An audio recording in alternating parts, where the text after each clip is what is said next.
السلام عليكم ورحمة الله. هل بات الغرب يجهل التوترات السياسية في الشرق الأوسط إلى حد وصف كل ما يمت إلى الإسلام بصلة بالإسلام السياسي؟ وهل أخفق الغرب بتقدير مسؤوليته عن هذه الوضعية بحسب المراقبين؟ وما هو التعريف الغربي للإسلام السياسي ومن أين أتى؟ الإسلام السياسي من منظور غربي من الداخل. معكم زينب الصفار، تابعونا.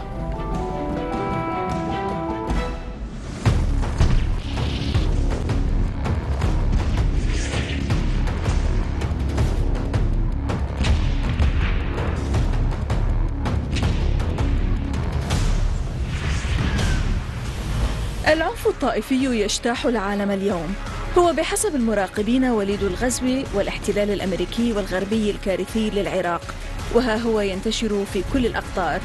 فنشوة ما سمي الربيع العربي ما لبثت أن تلاشت ونسيت في خضم الصراعات والتحولات التي تسيطر على المنطقة العربية والإسلامية اليوم.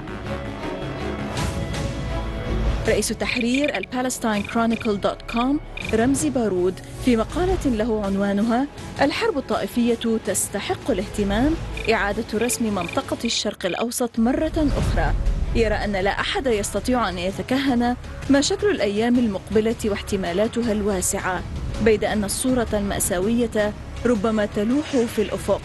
بلدان عديدة الآن أصبحت جزءاً من صراعات دموية، إما بالثورات التي ضلت طريقها كما في مصر، أو تلك التي تحولت إلى أعتى حرب أهلية كما هو الحال في سوريا.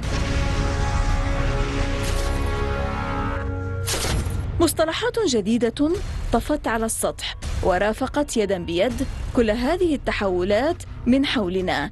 من ضمن هذه المصطلحات عبارة الإسلام السياسي التي بات الغربيون يستخدمونها بطرق خاطئة، ومنها تصنيف كل ما يمت إلى الإسلام بصلة بالإسلام السياسي. ولعل الرئيس السوري بشار الأسد عندما استخدم هذا المصطلح وجد أن من الضروري إرفاقه بشرح سياسي علمي لمضمون الفكرة التي أراد إيصالها من مصطلح مبني على الالتباس والتعميم والصورة النمطية. ففي علوم الاجتماع والسياسة الحديثة ليس لهذا المصطلح معنى، لأن تعريف الحركات السياسية بإيديولوجيتها لا يخبرنا شيئا عنها وعن خياراتها.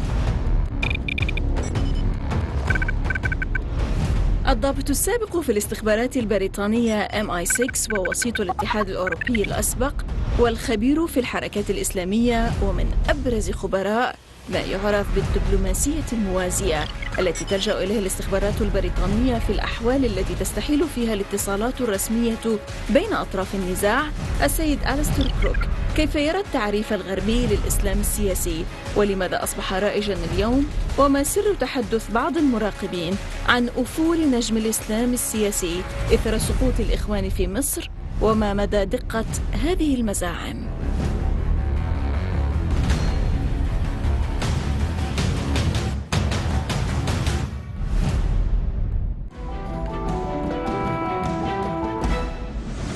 Director of Conflicts Forum and former EU mediator, expert in Islamic movements, Mr. Alistair Crook. Welcome to the Insight, sir. Thank you very much for having me on your program. Super, thank you. Super, thank you, sir.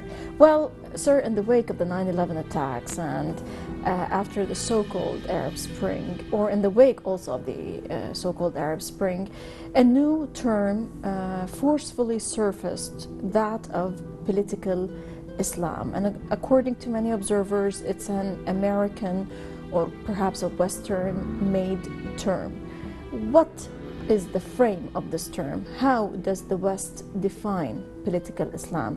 And why did it come to the surface so forcefully just recently? I think there are two separate elements. I don't think it was made by the West in that way in which it's described. In fact, I think it came about really as a reaction to the state of affairs that prevailed in the 1920s and the period after. Islam at that time was in real crisis. Caliphate had been abolished, the Ummah was in disarray. we had seen secularism, enforced secularism in Turkey and across the world taking shape. Socialism was eating the movements from below, taking away young people to other ideas. And there was a sense of holding on by the fingernails and trying to find a new way of inventing itself. And I think at that point, Sunni Islam felt the need, because this was also the era of big ideas. Nationalism, communism, Baathism, socialism were all very much, if you like, ideologies that were appearing. And there was a need to find something that fitted in this period. And so there was a need, if you like, to find an Islamic identity that was something that could appeal to people. But in this era of big ideas, of big political movements, Islam seemed to need to have a political shape, an ideology too.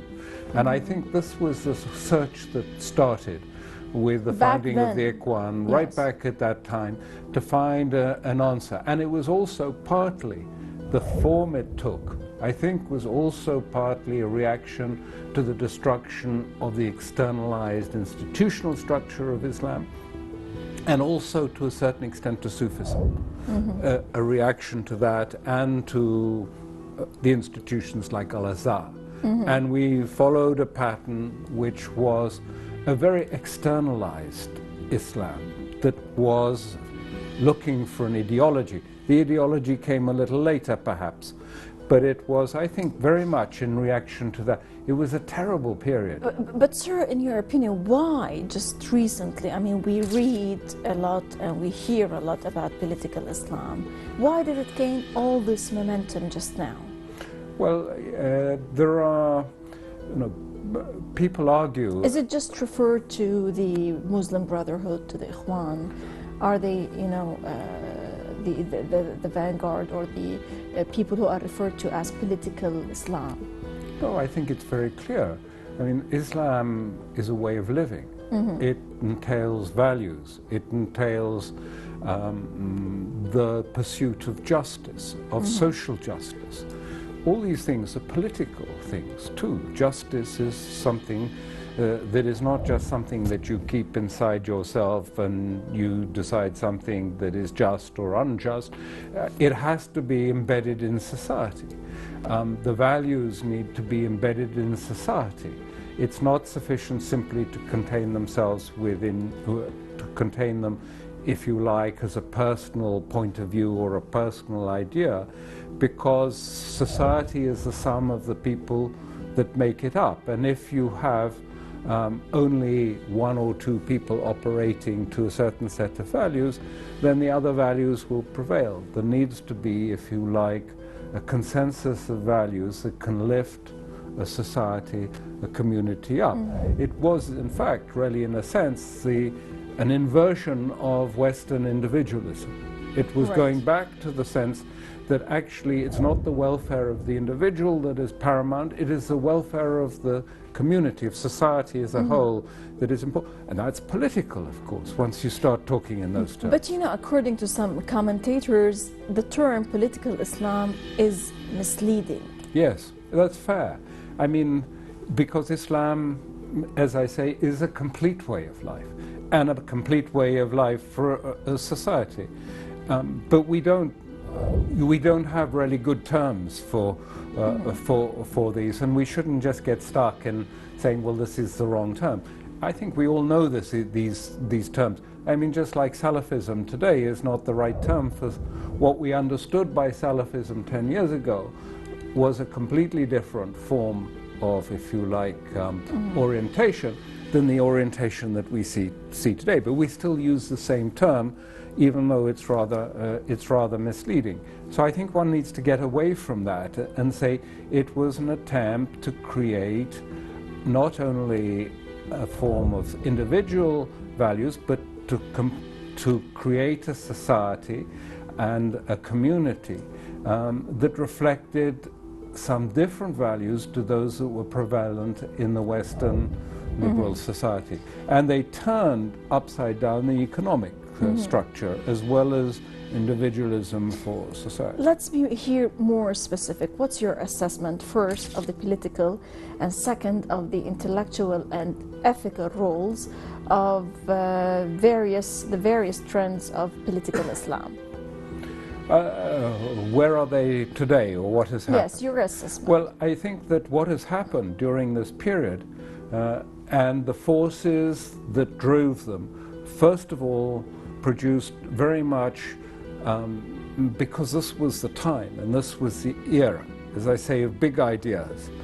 They started to look for a big idea for Islam.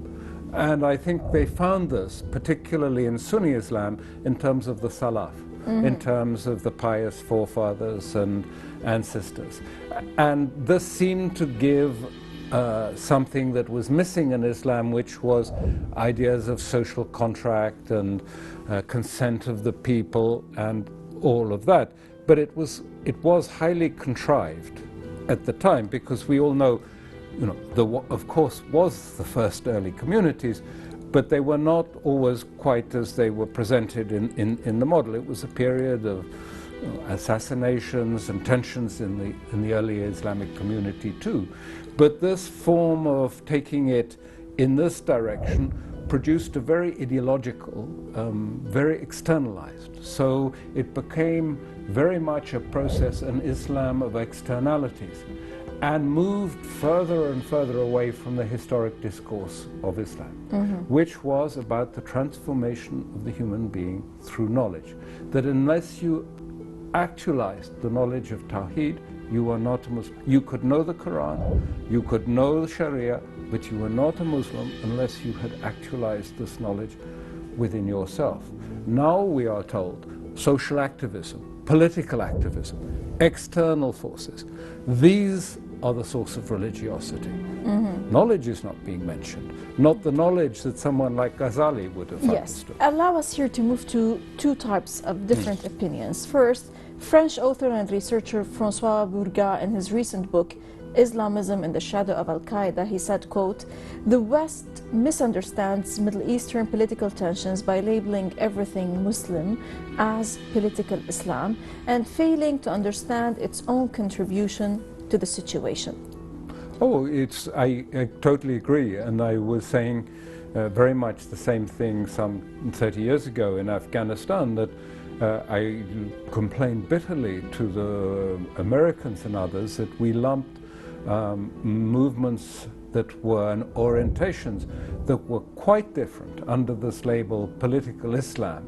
But what was worse was that we didn't have a separate understanding. It needed, if you like, a different understanding and a different policy response to these different currents that existed within Islam.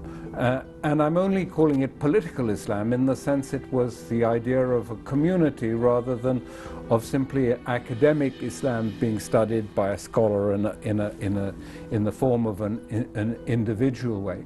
And that was certainly the great mistake. How did this mistake contribute to exacerbating the tensions in the Middle East? Oh, hugely, and we're still living with the consequences. I remember going in '87 to Washington and saying this point and saying, look, in what we're doing, at that time it was with the Afghan resistance, the Mujahideen, trying to overthrow the occupation of the Soviet Union in Afghanistan. And he said that some groups, some of these Muslims, really have their feet in the communities, or have real credibility and legitimacy. But others, these may be dangerous. Not to the West, but to their own people too. They were doing terrible things to dissidents, Muslim dissidents within their own movements, imprisoning them, assassinating. These things were happening at that time. And I made this point that we needed to differentiate, and to differentiate. Senator came up to me afterwards and he said, Alistair, this was a really interesting talk you gave us, and we listened real hard, particularly to what you said about some of the movements. But I have to tell you this one thing. We heard your warning about certain movements, but you know, those movements that you warned us about, they really kick communist ass. In other words, you know, don't worry about that. As long as they're kicking the Soviets, revenge for Vietnam, let's not worry about who they are or what they stand for. And we see the same thing having taken place in Syria. Right. Indeed, Americans say exactly that. And even the Israeli ambassador was saying, look, you know, maybe some of the people we're working with, i.e. the Al-Qaeda type of movement, you know, they're bad, but they're not so bad as Iranian-backed Sunni Muslims. I mean, they're too bad for it. So there's been, I think, a carry-on of that sense of it's fine as long as it meets the objective. Right, Mr. Alistair Crook. Now we're going to stop now for a short break, and then when we come back, we'll discuss more political Islam and the various trends in political Islam. إذا فاصل قصير ونعود. ابقوا معنا.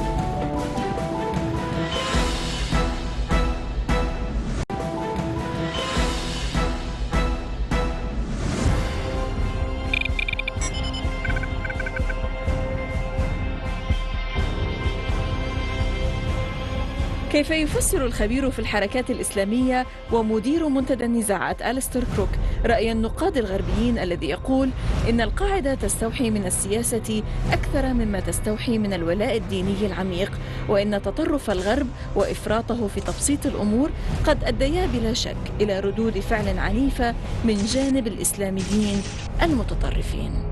يا رب يفتح عليك يا رب. الله أكبر.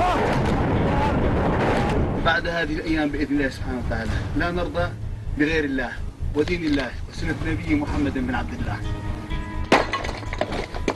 تكبير. الله أكبر.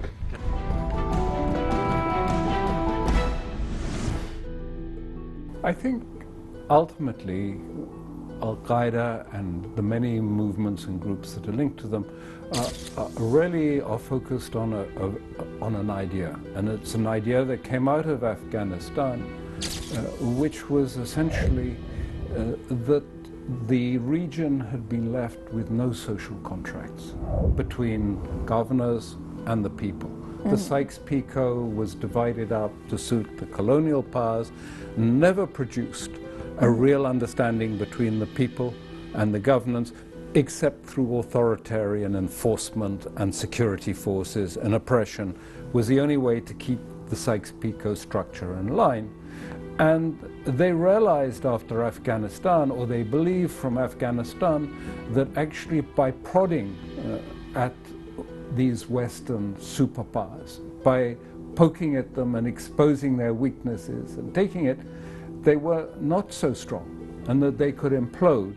And in the course of implosion, that structure of the nation states that had been imposed by Sykes-Picot would crumble, and out of this would come a new Islamic state. And it's still a powerful idea, if you like, of the idea that America or Soviet Union contain flaws and weaknesses that if touched on and used in a way will cause them to tar, will cause them to overextend themselves, to cause them to overreact in the region, and ultimately to self-defeat. It was never an idea that it was going to win militarily. I believe I was there at the time that these ideas sort of came to the fore. I don't think there was at that time any sense that it was going to be sweep away militarily, but that by playing on these weaknesses, the system itself would auto-destruct, would self-suicide, if you like. According to a Western perspective, Mr. Crook, how powerful is it now? When you ask about a Western perspective, recently... How far do they see that this is materializing, this is becoming so powerful? I think that there was, until very recently, the West would say they were on the run, that this has been destroyed, this has been... Because the West continues to misread these movements and see them in a Western perspective as having institutional structures, having wings, arms, a coherent, if you like, structure like a business. And of course, rarely it's an idea. I mean, anyone who understands the idea can replicate it. It's not complicated, the idea. So they've always understood it in an institutional way. So when the institution became weakened or destroyed in parts of Afghanistan, they announced the victory over the concept. But undoubtedly, Al-Qaeda and its affiliates do have a very strong resonance amongst young people when they say, quite simply, look, the West will never let go. They will cling on to power, and only when we burn the system, burn it completely, can we really rebuild it properly. And that, for young people, people who've seen what's happened in Egypt, Islamists who've seen what's happened in Egypt, may seem to be to them the logical answer, that actually they couldn't reform it, they couldn't change it, and maybe the mistake was not that the Muslim Brotherhood, if you like, was too autocratic and too repressive, rather the reverse, that it didn't destroy, if you like, the deep state, it didn't, if you like, eliminate it, and that the only way to reform Muslim societies is to burn them. Well, the Egyptian Muslim Brotherhood, or Egyptian Ikhwan, is considered by many as the mothership of political Islam in the region, and they find that in its collapse in Egypt, it's a kind of a fatal blow to the Islamist movement on a broadside. And some actually started to question or to talk about the demise of political Islam. How far is that mistaken or true? I think that it's completely wrong. I don't think what we are seeing now... Because allow me here to interrupt Yes. you, sir, by saying that some people consider also whatever happened to the Ikhwan in Egypt is a kind of beginning of the Ikhwani revolution. I don't think this is correct. I think that I don't believe it is the end of Sunni political Islam, or even the end of the Muslim Brotherhood. I don't believe it's even the beginning of the end of the Muslim Brotherhood, but it's certainly the end of a chapter, a major chapter in the Muslim Brotherhood. The narrative that they've had for 80 years of permeating into power in the process and taking power is broken.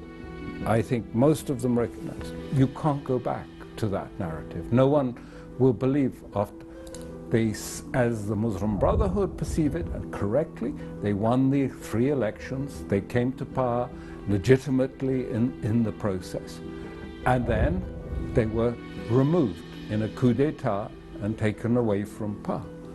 There's going to have to be So what's the next rethink. chapter? I don't know what it is. I think there are 2 or 3, interestingly, what people say. I think there will be some, perhaps, who will move to a more secular view. Maybe the government, the regime there in Egypt, will try and pull them into some sort of collaboration with, not many, I think. Many young people, Salafists and Ikhwan alike, will have taken the lesson that I said before. You know, what was their mistake? It was a little bit like South Africa. They didn't really destroy the opposition. They thought that they could come to agreement with the deep state. In fact, the deep state took itself off to UAE and there regrouped and removed them. The answer, I think, is that their problem is clearly in the Gulf, as they see, and that their error was in thinking that they could simply come to terms and co-opt rather than actually, as in the Iranian Revolution, form, if you like, the revolutionary guards so that they could remove, if you like, those. I'm talking about it from the perspective of many young people in the Ikhwan. It's not, I'm suggesting that this is something that they should do. But really interestingly is that there are many writers who have suggested something else.